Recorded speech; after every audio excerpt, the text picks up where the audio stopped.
Bob, let's go to the initial car. We got out of the car, and just talk me through that and your feelings and how you felt.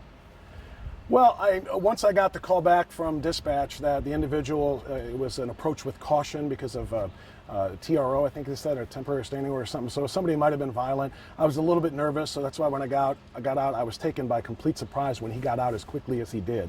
And in fact, he got out so quickly and he rushed at me so quickly, I kind of panicked and I couldn't even pull the gun out of my holster. I couldn't get the lock undone and then actually get it out. So by the time I got it out, he was on me. The second time, I kind of wasn't sure if he was going to play it the same way or not. And that's the one thing I found through all of these scenarios. No two are the same, even if it was the same setup, because every person reacts differently and acts differently and you know, maybe an attack mode or defense mode or whatever. So I didn't know if he was going to do the same thing the second time through. And the second time through, when I got out, again, approached with caution, I kind of had my gun unlocked at that time, the holster anyway, so I was ready to pull it if need be. And sure enough, he came at me as soon as he reached into the car and pulled out anything. And I'll be honest with you, it turned out to be a tire iron. It could have been a Clark bar, and I wouldn't have known.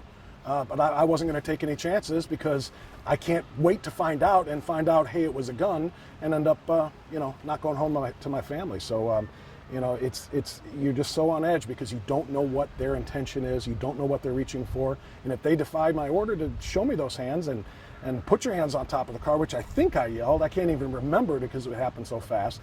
If he doesn't do it, I'm going to have to act.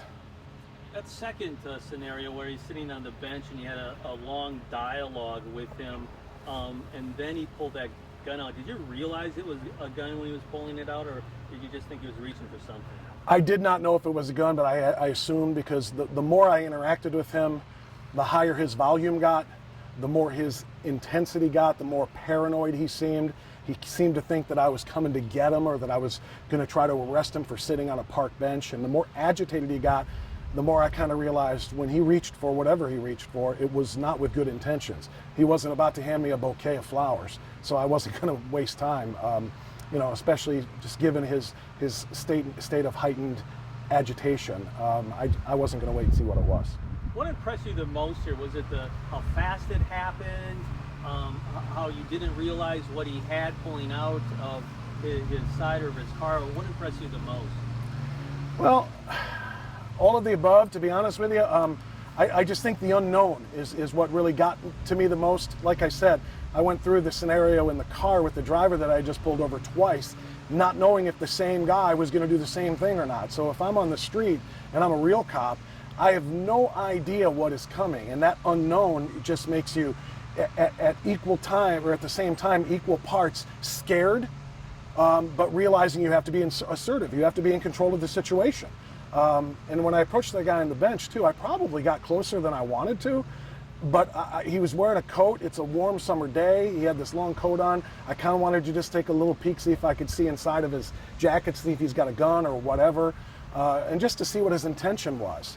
And show him that I'm just here being friendly. And obviously I got a little too close for his comfort, and he reacted, and that's when I had to react. So I think the thing that impresses me the most, and if impress is not the right word, the thing that just sticks out to me the most is the fact that each and every one of these situations is different from every other one.